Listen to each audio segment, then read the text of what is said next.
আজ মহাপ্রভুকে আহ্বান করছে কেমন করে, ওরে তুলে শিবন মঞ্জরির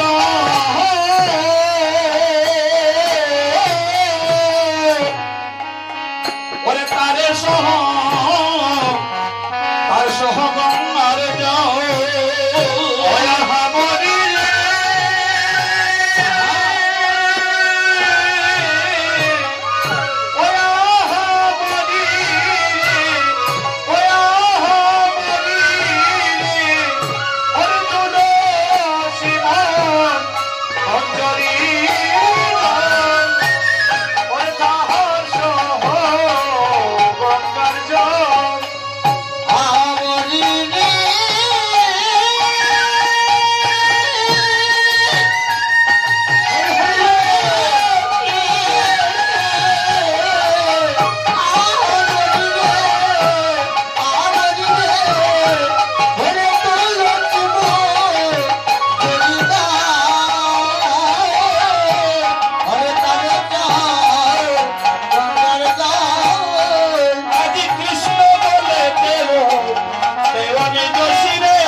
জগন্নাথ মিশ্রকে বললেন চলো আমরা চলে যাই। বলে কোথায়?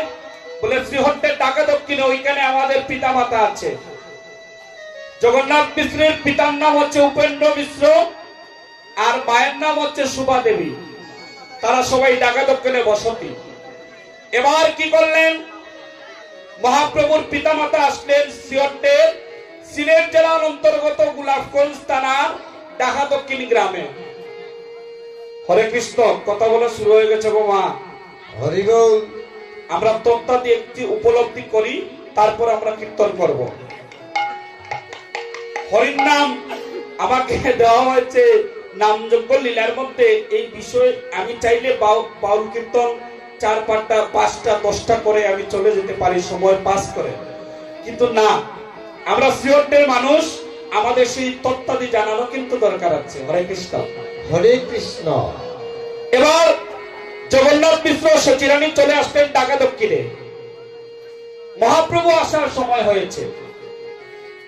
এবার হঠাৎ করে মহাপ্রভুর পিতামাতা উপলব্ধি করছেন, দিব্যজ্যোতি প্রবেশ করছে মা সচিরানীর শরীরে আর জগন্নাথ মিশ্রের শরীরে। এদিকে মা সচিরানী আর জগন্নাথ মিশ্র মনে মনে ভাবছেন, এই বুঝি আমাদের আরেকটা সন্তান আসার সময় হয়েছে। তবে হে প্রভু, সন্তান আসলে কি হবে? জন্মগ্রহণ করার সাথে সাথে তো সে মৃত্যুবরণ হয়।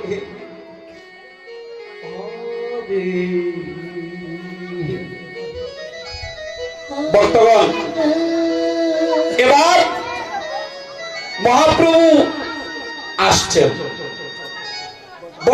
ভগবান শ্রীকৃষ্ণ আর জগন্নাথ মিশ্রের মা সুভা দেবীকে সপ্তাহে দর্শন করালেন। ও সুভা, আহা, এই যে টাকা দক্ষিণে তোমার বৌমার ছেলে আছে, ওদেরকে তুমি নবদ্বীপে পাঠিয়ে দাও। কেন পাঠাবো? বলে তোমার বৌমায়ের গর্ভসিন্ধু দণ্ড করে তারপরে সেই মুরালীধর কৃষ্ণ আসতেছেন। হরে কৃষ্ণ বোঝা যায় মা, নবদ্বীপে পাঠিয়ে দাও। কেন নবদ্বীপে পাঠাবেন তার একটা তাৎপর্য দেখেন। মহাপ্রভুর জন্মগ্রহণ করার কথা ছিল সিলেট জেলার গোলাপগঞ্জ থানার কুশিয়ারা নদীর পার ঢাকা দক্ষিণ গ্রাম। হরিবোল। মহাপ্রভুর ইচ্ছাও ছিল এই জায়গায় জন্মগ্রহণ করবেন। হঠাৎ করে ভগবানের মনে হয়ে গেল, হায় হায়, দাপর যুগে সুরধনী গঙ্গাকে আমি কথা দিয়েছিলাম, সুরধনী গঙ্গা, যেই দিন সুরধনী গঙ্গা আমার চরণে প্রেমাবিষ্ট হয়ে পড়েছিল যে হে প্রভু গো, তুমি যমুনার মনোবাসনা পূর্ণ করিয়েছ, আমি সুরধনী গঙ্গা থেকে গেলাম, আমার মনোবাসনা তুমি পূর্ণ করো। ওই দিন সুরধনী গঙ্গাকে বলেছিলাম, সুরধনী গঙ্গা, আমি কলিযুগে দুই অঙ্গ একই মতো গৌরাঙ্গ হয়ে যাব, আর তোমার সুরধনী গঙ্গার তীরে আমি জন্মগ্রহণ করে তোমার মনোবাসনা আমি পূর্ণ করব। হরিবোল, হরিবোল। এবার মহাপ্রভু কি করলেন? সুভা দেবীকে সপ্তাহে দর্শন করালেন যে বৌমা আর সন্তানকে পাঠিয়ে দাও নবদ্বীপে। পরের দিন ঘুম থেকে উঠে সুভা দেবী জগন্নাথ মিশ্র সচিরানীকে ডেকে ডেকে বললেন, তোমরা নবদ্বীপে চলে যাও। গত নিশীতে আমি সপ্তাহে দর্শন করেছি, তারপরে সেই মুরালীধর কৃষ্ণ আসছে, আমার বৌমায়ের গর্ভসিন্ধু দণ্ড করে। এই কথা শ্রবণ করে জগন্নাথ মিশ্র সচিরানী ঢাকা দক্ষিণ হতে নবদ্বীপের দিকে অমনি রওনা হয়েছে। ধীরে ধীরে। অমনি করে পিছন থেকে সুভা দেবী ডাকছেন সচিরানীকে, ও বৌমা, আহা, বৌমা, তোমার কাছে আমার একটা মিনতি। বলে কি মিনতি? আমার তো অনেক বয়স হয়ে গিয়েছে, আমি নবদ্বীপে যেতে পারবো না। আমি গত নিশীতে সপ্তাহে যা দর্শন করেছি, আমার নাতিটা যখন বড় হবে তখন তুমি আমার নাতিটাকে ঢাকা দক্ষিণে পাঠিয়ে দিও। মা সচিরানী বললেন, তাই হবে মা, জগতের বুকে যদি আমি বেঁচে থাকি তোমার নাতিকে বলবো তোমাকে যেন ঢাকা দক্ষিণে এসে তোমাকে যেন দেখে যায়। এবার অদ্বৈত প্রভু তুলসী পত্র এবং মার্জন দিয়ে আহ্বান করছেন, ভগবানকে আসো। আহা, ভগবান ভক্তের ডাকে ঠিকতে না পেরে আজ কি করলেন? ওরে দাস বৃন্দাবনে পাই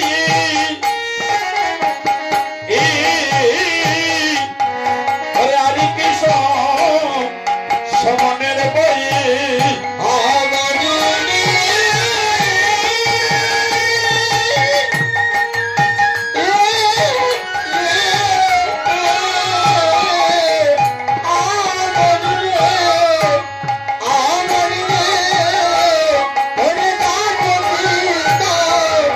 বনে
গৌরাগুণ মনি হরে হেন গায়ে জনে মানিলা গৌরা গুণ হরি।